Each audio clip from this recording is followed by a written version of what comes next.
Well, good morning to you all. Tony Virtue speaking, Virtue and Partners with our regular monthly update as we work our way towards year end. I do cover some of the year end strategies in the newsletter. The big news overnight, obviously, a ceasefire in the Middle East, something that really went back since those atrocities the best part of 21 months ago. Over time, Israel's dealt with the proxies, there's Hezbollahs, the Hamas's, the Houthis.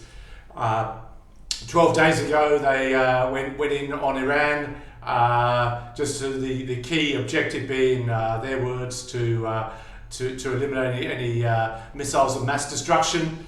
Long and the short, the Americans came in over the weekend and bombed without any casualties, let me say, the main sites. And apparently overnight now they've agreed to a ceasefire. Obviously that's good. It's good for markets. More importantly, it's good for the Middle East. I was last in Israel about 5 years ago, and very small country, size of New Jersey, only one major airport, so it's small, and what they've achieved is really quite extraordinary. Where does this go from here? Well, hopefully after Israel was reformed in 1948, so we're looking at nearly 80 years now of basically war on war, so hopefully a bit of peace. We talk about this Abraham Accord, which is an agreement with Saudi and the rest of the Sunni countries up and towards Tel Aviv. Hopefully they can do something similar in Iran. Presumably Iran will have a change of leadership at some stage. Hopefully that will be peaceful, reflect the goals of the Iranian people.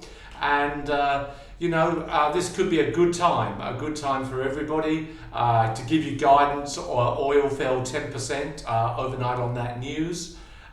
So we believe for the best now.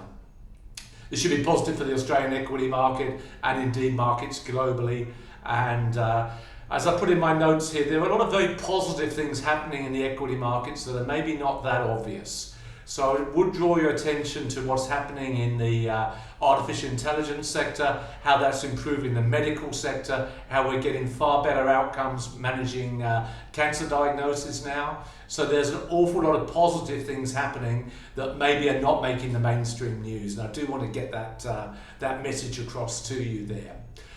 As you'd expect domestically, interest rates we expect to fall again in July by 0.25%, so that's positive for, particularly for the property market.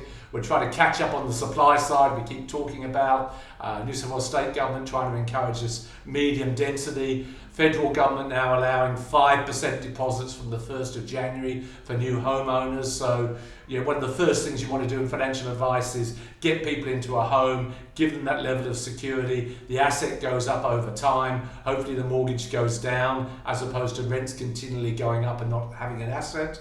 So it is perfectly logical what people are doing, and the price of property is perfectly logical in that you would prioritise putting your capital into that level of security above consumption. There just needs to be a little bit of a kick along to encourage people to do that.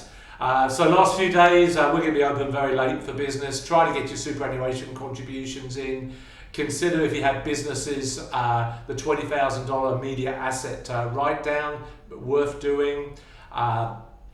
If you do have underperforming shares, you may want to sell them in this financial year, take the capital loss and then reinvest in the new year.